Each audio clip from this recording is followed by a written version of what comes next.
Kisah pertama membawa kita ke air terjun Patalpani, berhampiran Indore, Madhya Pradesh, India, di mana satu sambutan keluarga bertukar menjadi tragedi akibat banjir kilat pada Julai 2011.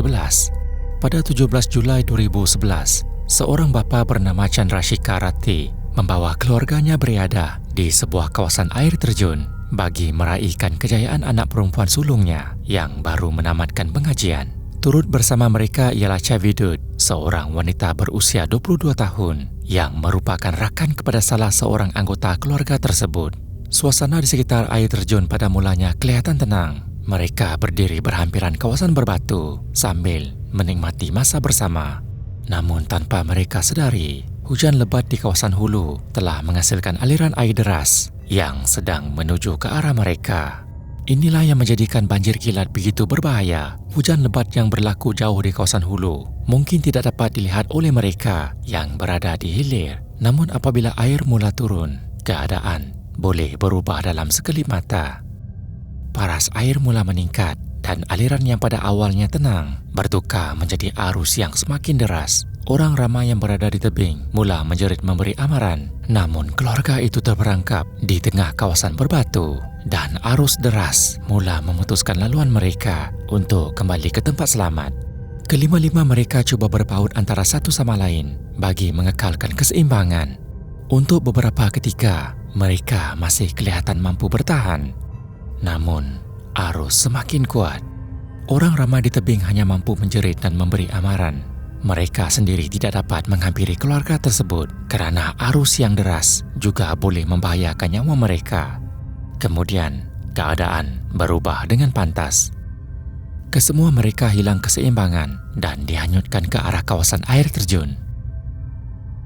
Selepas beberapa jam operasi menyelamat dijalankan, hanya 2 orang berjaya diselamatkan. Namun Chandrasekhar Ratty, anak perempuannya Mudita Ratty, serta Chavidud tidak berjaya diselamatkan. Jasad Chavidud ditemukan keesokan harinya pada 18 Julai. Jasad Chandrasekhar pula ditemukan pada 19 Julai, manakala jasad Mudita ditemukan pada 20 Julai di sebuah kolam di bawah air terjun. Apa yang menjadikan rakaman ini begitu menggerunkan ialah pada awalnya tiada tanda bahaya yang benar-benar jelas. Bahaya utamanya ialah hujan mungkin tidak turun di lokasi mangsa. Mereka mungkin melihat sungai yang kelihatan tenang, sedangkan hujan lebat sedang berlaku jauh di kawasan hulu, sehingga paras sungai meningkat secara mendadak dan menghasilkan arus yang sangat deras. Tragedi ini kemudiannya terus dikenang sebagai salah satu kemalangan paling tragis di Patalpani. Pada pagi 14 Ogos 2023, seorang lelaki warga emas berusia 64 tahun, Andres Probst, sedang melakukan sesuatu yang sudah menjadi rutin hariannya, berbasikal berhampiran rumahnya di Las Vegas. Apa yang tidak disedarinya ialah sebuah kereta curi sedang menghampirinya dari arah belakang. Di dalam kereta tersebut terdapat 2 orang remaja, iaitu Jesus Ayala, 17 tahun, dan Zamir Keys, 16 tahun. Ayala memandu kereta tersebut, manakala Keys berada di tempat duduk penumpang sambil merakam perbuatan mereka menggunakan telefon bimbit. Sebelum menghampiri Andreas, kedua-dua remaja itu sudah pun membuat keputusan kejam. Penunggang basikal di hadapan mereka akan menjadi sasaran seterusnya.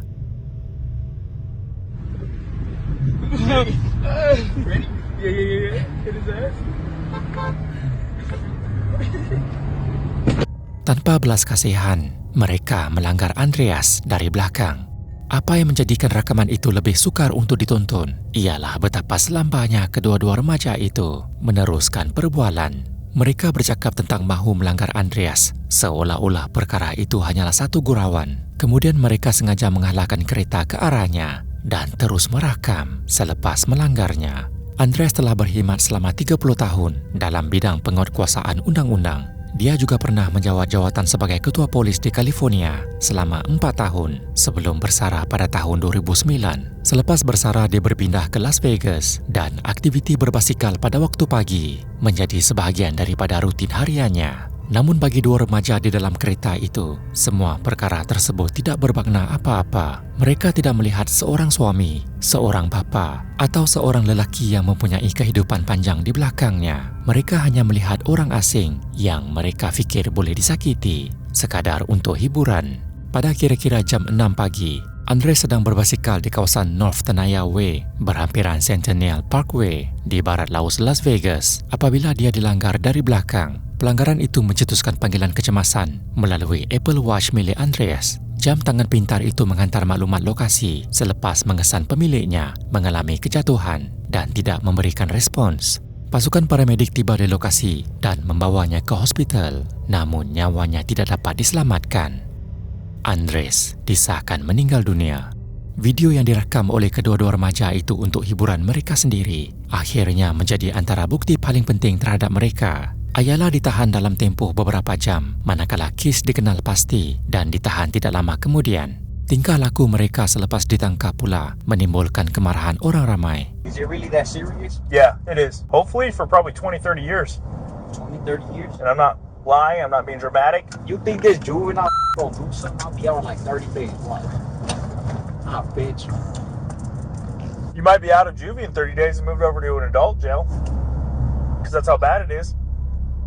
It's just a heater run, slap on the wrist. Ayala kelihatan yakin usianya akan melindunginya dan dia hanya akan menerima hukuman ringan. Kedua-dua remaja itu juga dilaporkan kelihatan ketawa ketika menghadiri prosiding mahkamah pada peringkat awal. Pada Oktober 2025, kedua-duanya mengaku bersalah atas pertuduhan pembunuhan tahap kedua dengan penggunaan senjata berbahaya. Kemudian pada 16 Disember 2025, Ayala dijatuhi hukuman penjara 20 tahun, manakala Keith menerima hukuman 18 tahun penjara. Hukuman itu merupakan antara hukuman paling berat yang boleh dikenakan terhadap mereka kerana kedua-duanya masih berada di bawah umur pada waktu kejadian. Rakaman itu akhirnya menjadi bukti penting dalam pendakwaan terhadap mereka. Walau seberat manapun hukuman yang dikenakan, satu perkara tidak akan pernah berubah. Nyawa Andres Probst tidak mungkin dapat dikembalikan. Pada 1 Mac 2024, Sydney Thomas, seorang veteran tentera yang bekerja sebagai pemandu trailer untuk sebuah syarikat pengedar makanan, sedang dalam perjalanan menghantar bekalan makanan ke arah Indiana.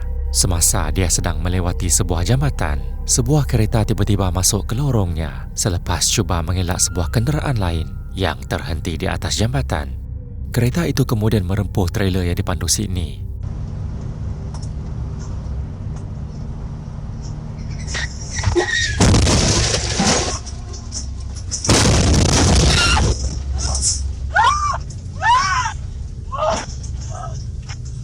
Rakaman menunjukkan Sydney cuba mengawal semula trailer selepas dilanggar sebelum truk itu merentasi lorong dan merempuh penghadang jambatan. Bahagian belakang trailer itu tersangkut pada struktur jambatan, membantu menghalang daripada jatuh sepenuhnya.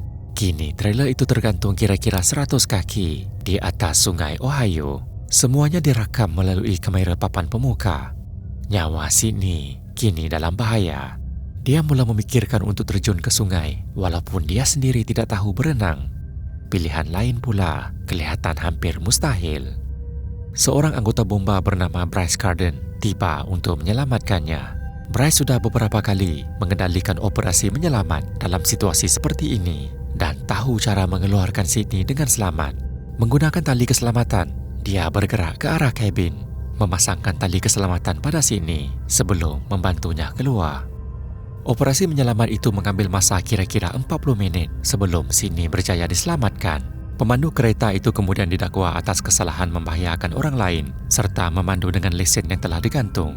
Kesilapannya itu hampir membawa kepada kemalangan yang lebih buruk. Walaupun masih mengalami trauma akibat kejadian itu, Sydney kembali bekerja dalam tempoh 3 bulan. Namun sejak hari itu, dia memilih untuk tidak lagi menggunakan jambatan itu.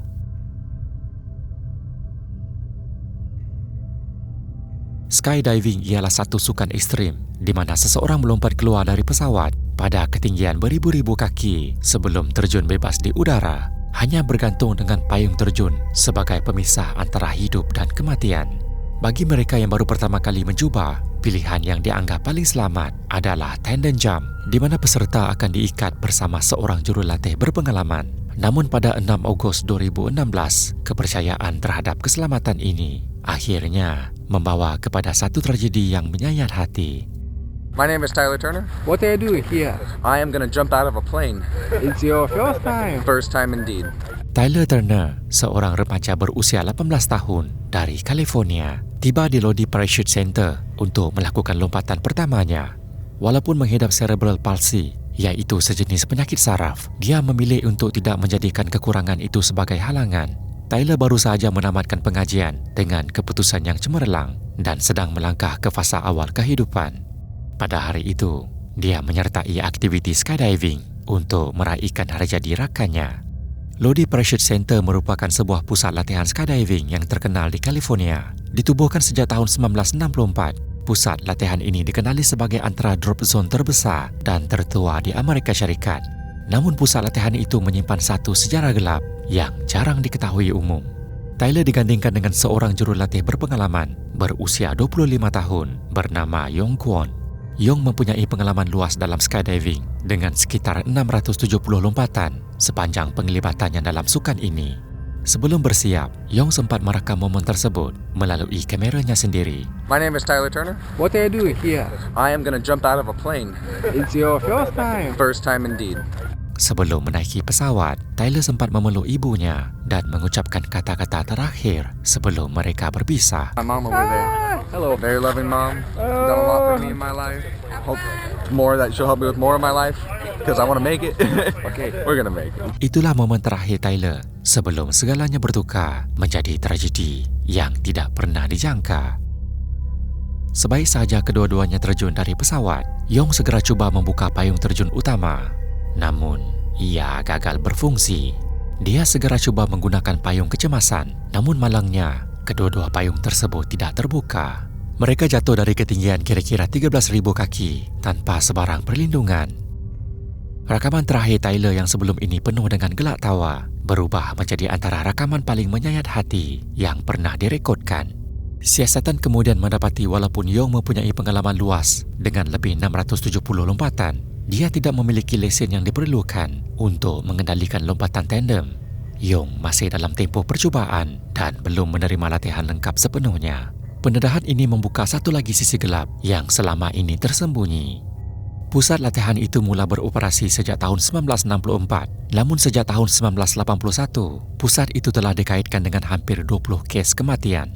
Namun apa yang lebih mengejutkan, pemiliknya memilih untuk tidak menghentikan operasi. Malah pusat itu terus beroperasi seperti biasa, walaupun hanya sehari selepas tragedi berlaku. Unfortunate situation, but if you see a car wreck, they don't close the freeway.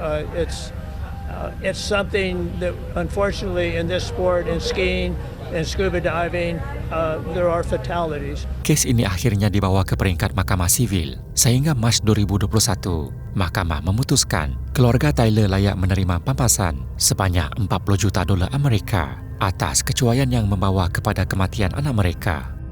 Sehingga hari ini, Lodi Parachute Center masih beroperasi seperti biasa.